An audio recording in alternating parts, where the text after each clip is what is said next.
Se você parar pra pensar, o ser humano não é um reflexo da própria natureza? E se a gente alterou o cachorro, não é porque a natureza então alterou o cachorro, porque o ser humano não é uma criação da natureza? Com certeza.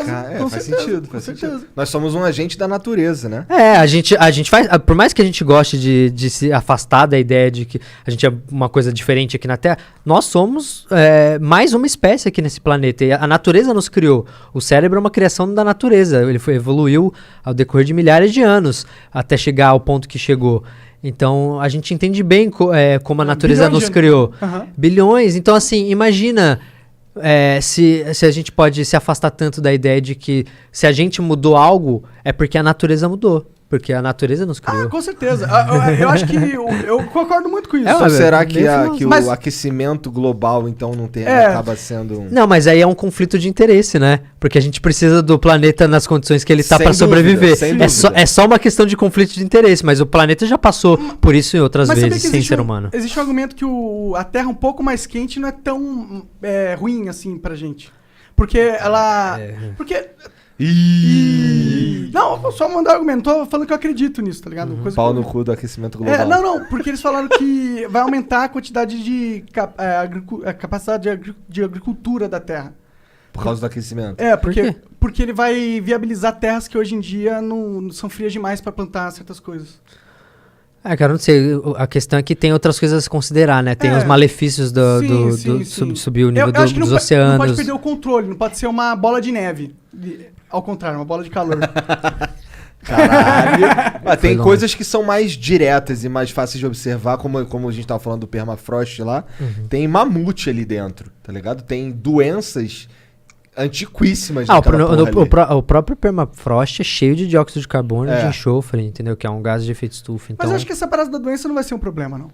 Porque é uma doença desatualizada, pô.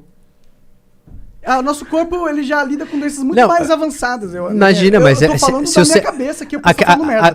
A questão funciona mais ou menos da mesma forma que aconteceu quando os europeus chegaram aqui no Brasil, entendeu? O que matou os índios, a maior parte dos índios morreu por causa de doença.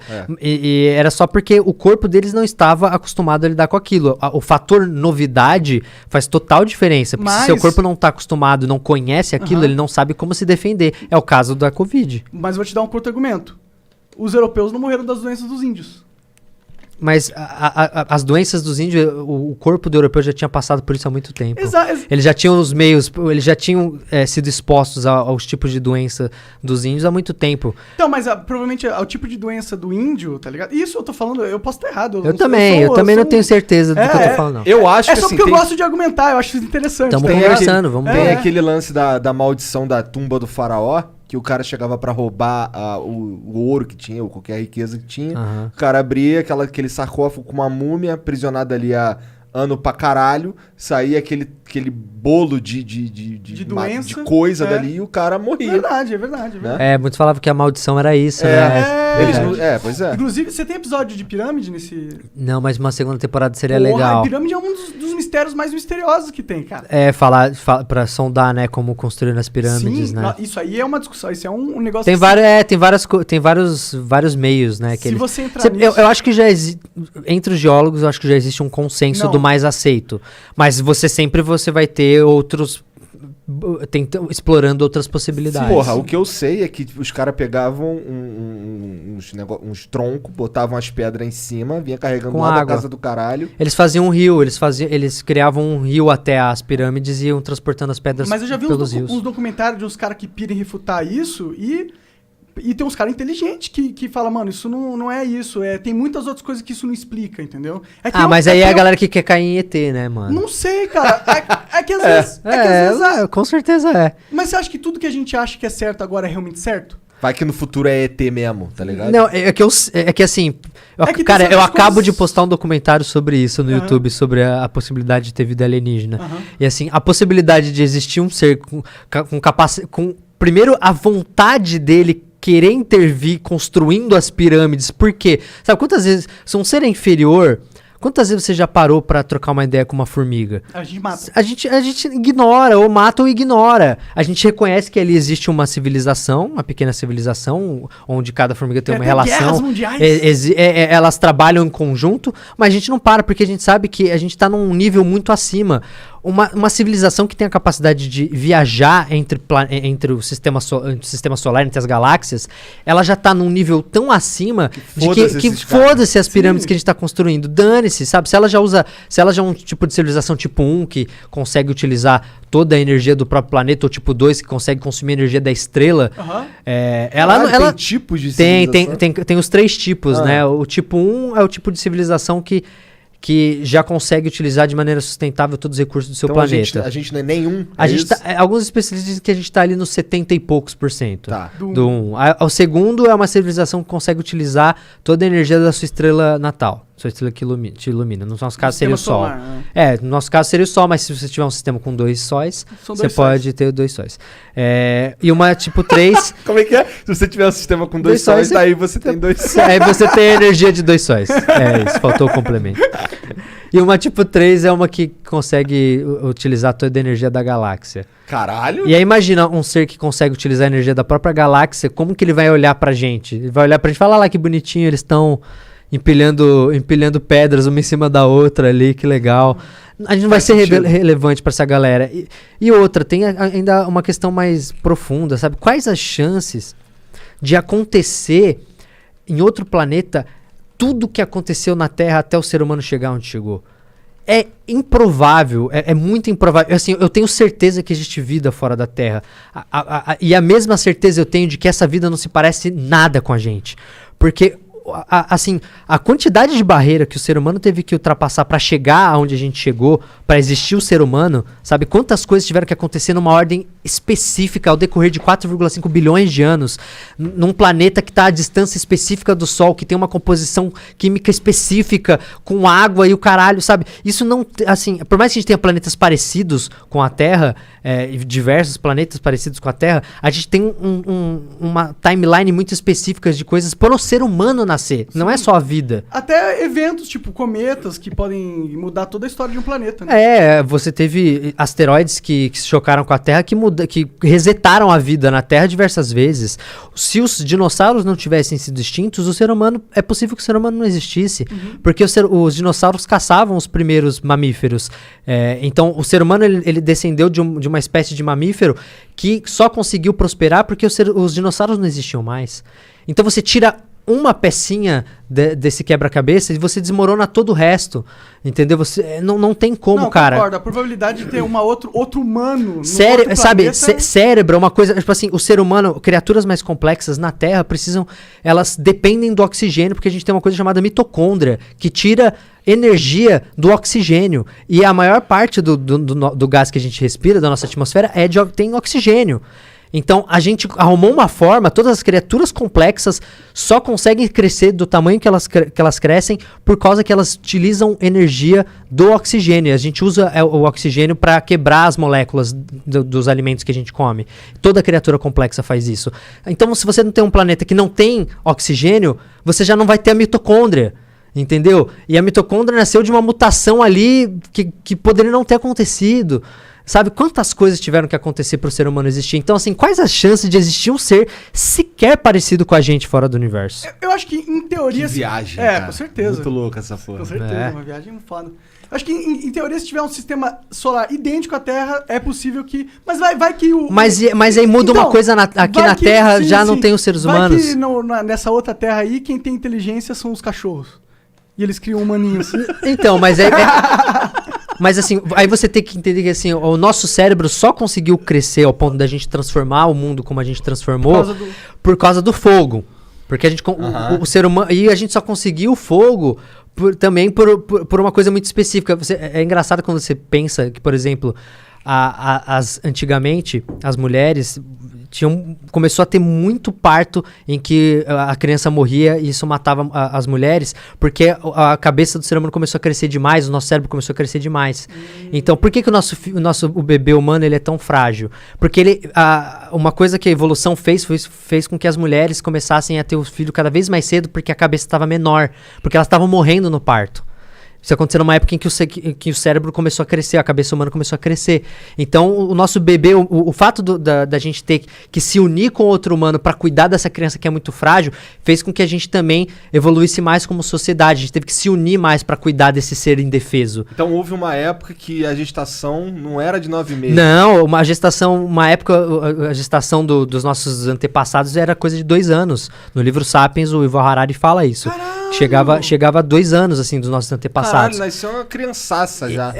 Então, tipo, só que isso, acho que talvez até antes do Sapiens, ou não sei se foi no Sapiens, eu não lembro se foi antes do Sapiens ou se já foi com o Sapiens. Se eu não me engano, foi com o Sapiens que aconteceu essa mudança. E isso foi essencial pra gente começar a se unir também. Eles acreditam, né, que a gente começou a se unir mais, porque a gente precisava cuidar daquele ser indefeso que é o bebê humano.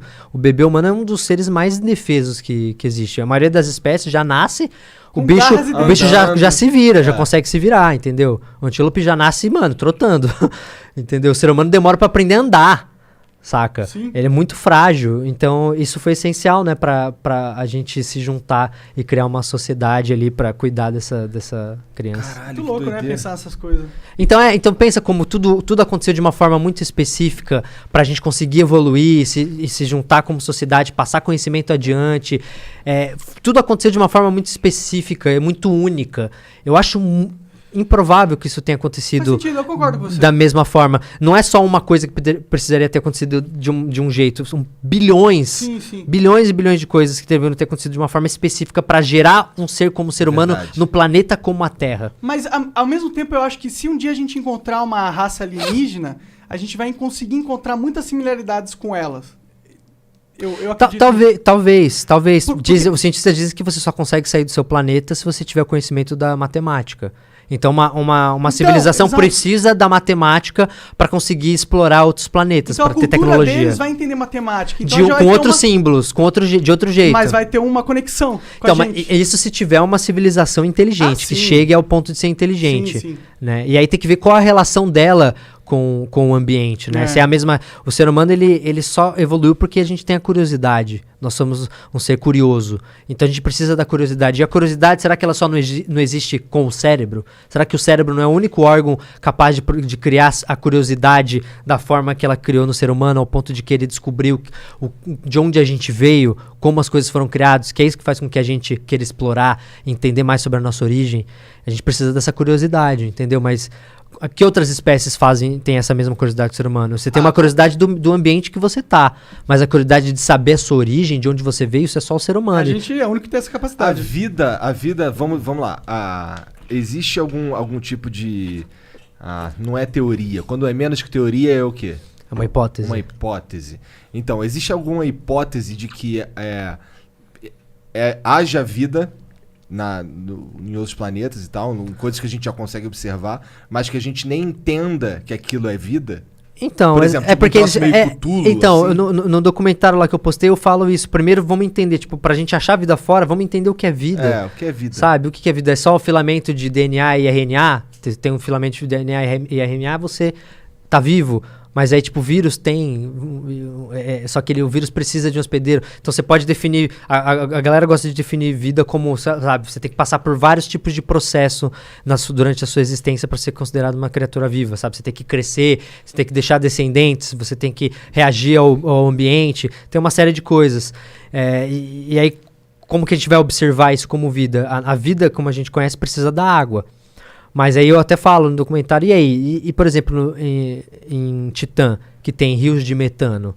O metano também pode ser um solvente. O nosso solvente é a água, mas a gente poderia usar o metano como solvente. E será que ele daria origem junto com... porque a gente sabe que a vida na Terra, a gente já conseguiu replicar, né, a vida. O cientista ganha até um Nobel por causa disso.